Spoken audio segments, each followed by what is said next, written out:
Greetings everyone. In this video we're going to explore cloud types using resources from the National Oceanic and Atmospheric Administration, or commonly referred to as NOAA, as the acronym, NOAA. Now we'll be using a lot of reference points to their site, their website, and their information. It's beautiful guidance if you want to learn about weather and clouds. Now I'm not a meteorologist, nor did I play one on TV. However, I'm a certified weather observer, and I do have a history of and knowledge of that information. So let's get started. So what are clouds? According to NOAA, clouds are visible masses of water droplets or ice crystals suspended in the atmosphere. They form when water vapor cools and condenses around tiny particles like dust or pollen, known as condensation nuclei. So moving into cloud heights, they vary. Certain clouds have different heights and altitudes, depending really where you're living on planet Earth. Okay, so traditionally the division between the equator and the North Pole or South Pole, are broken up in temperate regions. So anything from the equator will use the northern hemisphere. So anything from the equator up to, I think it's 23.5 degrees north and or south, if you're in the southern hemisphere, that's considered the tropical region. And then from 23.5 up to 66.5 is going to be your temperate region. And that's, by the way, latitude, longitude. So 66.5 all the way up to true north, all the way up to the poles is your polar region. Now, this will vary. It's not like a solid line going across the planet all the time. It'll vary based on the jet stream. The jet stream will ride up in the temperate to polar regions, and then you have a subtropical jet that will ride down between the temperate and the tropical region, because they move around up and down, literally. It'll change the area location where one will experience weather in the temperate for the most part, and then sometimes in the tropical region because the way the jet stream or subtropical will run up north. Okay, so let's go back to the cloud heights. You have a low, a mid-level cloud, and then a high-level cloud.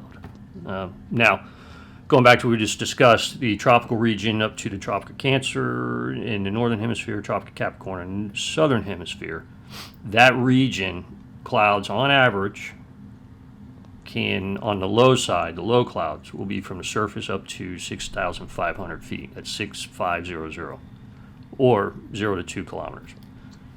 For the mid-clouds in the tropical region, it'll be 6,500 up to 25,000 feet, or 2 to 8 kilometers. And in the high level will be the clouds between 20,000 feet, literally up to 60,000 feet, which would be 6 to 18 kilometers. Now, if you move in the temperate region, which for the most part, most of us in the United States are, the low clouds be surface 6,500 feet. The mid-level clouds, 6,500 feet, just below 25, so it'll go up to about 23. Again, they can go higher, just depending how the jet's running. And then the high clouds are 16,500 feet up to 5,000 feet, which would be 5 to 14 kilometers. Now, if you get in the polar region, up in Canada or Nova Scotia and beyond, your low clouds would be from the surface 6,500 feet, so there's no change there. The mid-clouds, 6,500 feet, about to 13,000 feet, which would be 2 to 4 kilometers. And then the high clouds between 10,000 feet and 25,000 feet, which would be 3 to 8 kilometers. Now, you notice the difference between the polar and the tropical region. If you get a thunderstorm that gets a base level at, say, 2,000 feet, and on an extremely rare day, those tops of the thunderstorms get up to 50, 55, and 60,000 feet. That's a lot of acreage there in the sky, but you're going to find most times than not, you're going to find that in the tropical, sometimes temperate region. The polar regions, they're not going to cap that high. They're 25, maybe a little higher, and that's where it'll stop.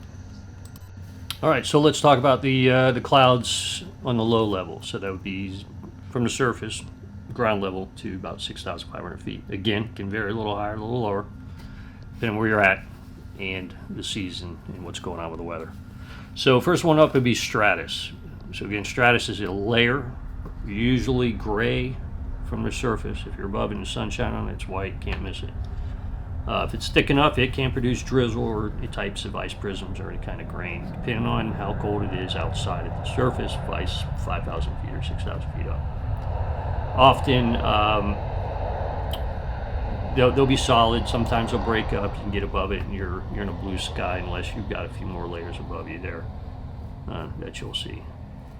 And as you can see from this photo here, there are breaks in it, so we consider to say, well, that's broken in a sense. All right, now you have stratocumulus. Now the difference there would be where the color would be the same, sometimes some whitish depending if there's anything above it. It's not blocking the view of the sun. But for the most part, they're dark. They sometimes can have a honeycomb appearance or rounded masses, as they say, and could be non-fibrous. And sometimes they're merged, sometimes they're not.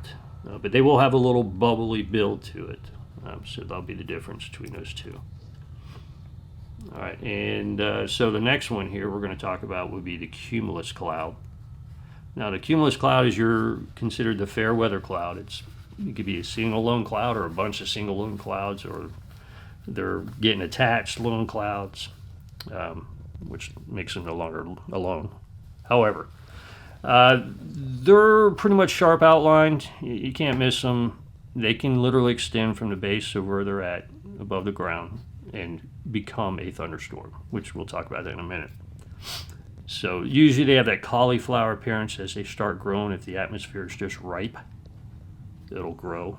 The sun blares down on it and makes it look white from the ground level, so you can't miss that either. So now, when you got all the right ingredients, it can become convective. So, meaning as it will grow based on heat and moisture and everything's there, it could have a base layer. I'll use an example, let's say 3,000 feet, and grow potentially up to 30, 40, 50,000 feet. And it's solid. So that being said, that's going to be more likely a thunderstorm. Anything that's solid like that, you'll see it. With that becomes an anvil, and then there's other types or parts of that thunderstorm that you'll see from the base. All right, so moving on, we're going to talk about the mid-level clouds. Now, the mid-level clouds will be the alto clouds. Alto in Latin means high. Now, mind you, when we say high, we're talking about mid-level clouds that, depending on your region, anywhere from 6,500 feet up to 20,000 feet. And believe me, there's higher than that, but that's why they call them alto. So you have alto cumulus and alto stratus. They're primarily based on water droplets. However, depending on the temperatures, if they're low enough, they can become ice crystals.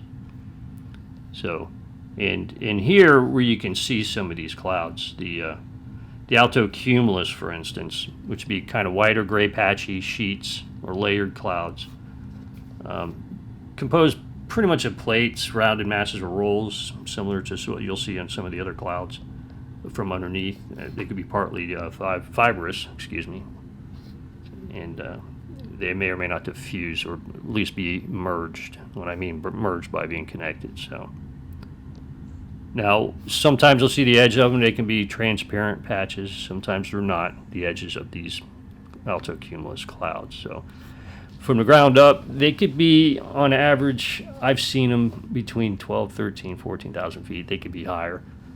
Their appearance, at times, the clouds, when they are connected or barely connected, they're smaller, right, in some areas. And that's deceiving in itself, because they can look like they're far, far away, high up.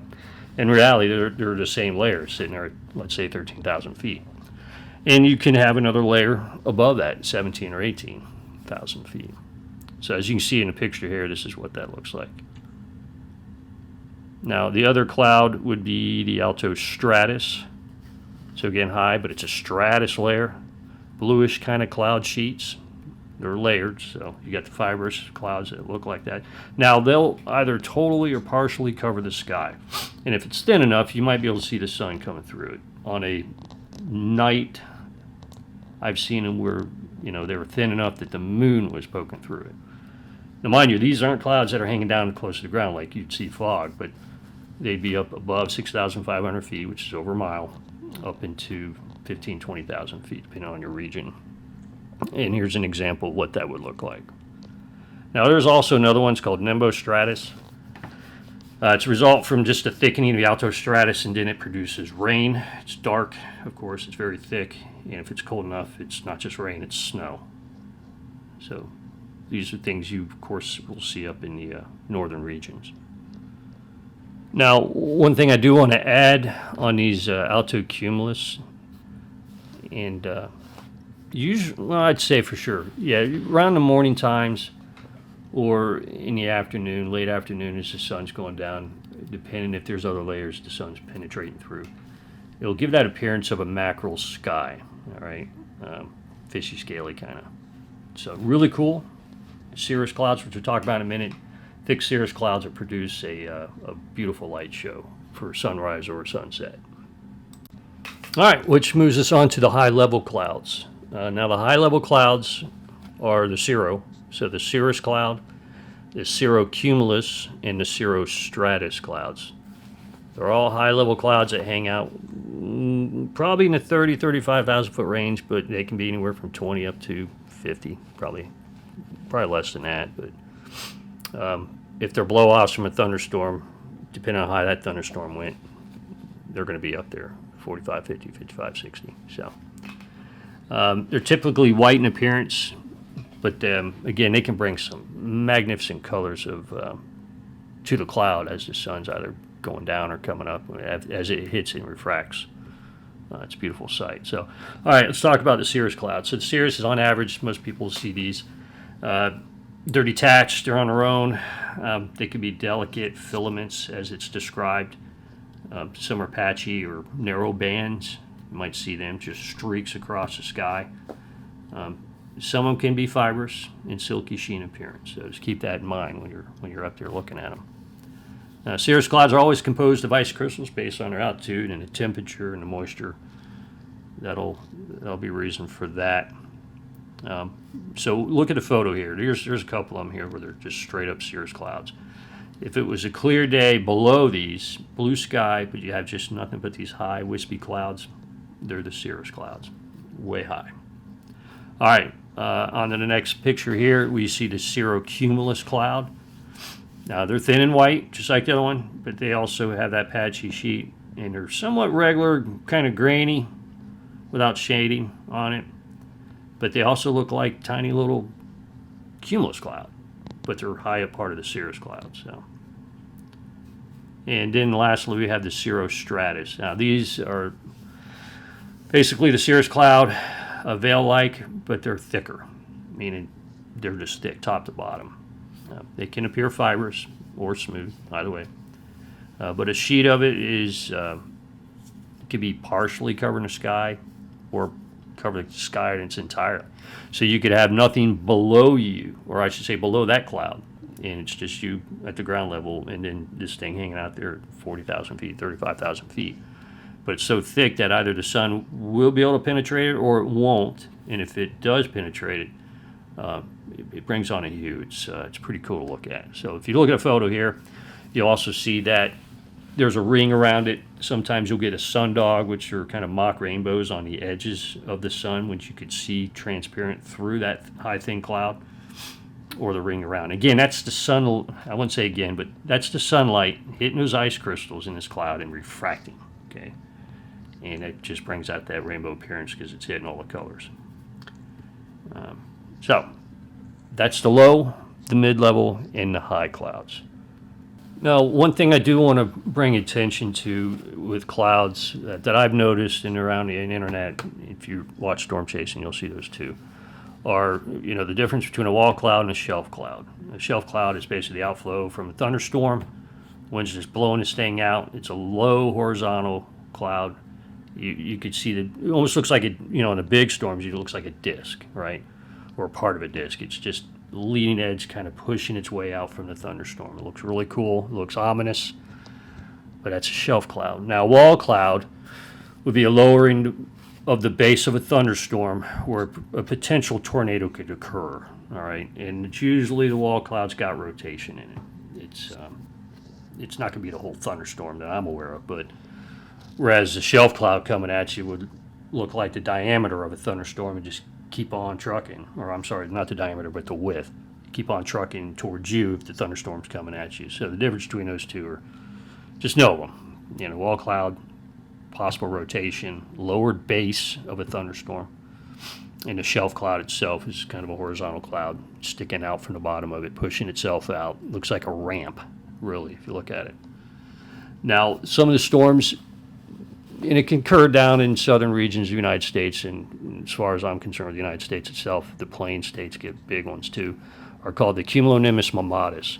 And what that means is you have your thunderstorm, gets up there, hits top of the atmosphere, and it just starts anviling out, right? It doesn't bust any further. Sometimes it can, but the anvil just spreads out like a thin layer of cirrus clouds, but thicker. And then underneath that, you're going to have pouch-like formation. It looks like clouds hanging upside down, or udders from a cow, if you want to look at it that way. A lot of violent winds going through there. So if you're an aviator, you want to stay away from it.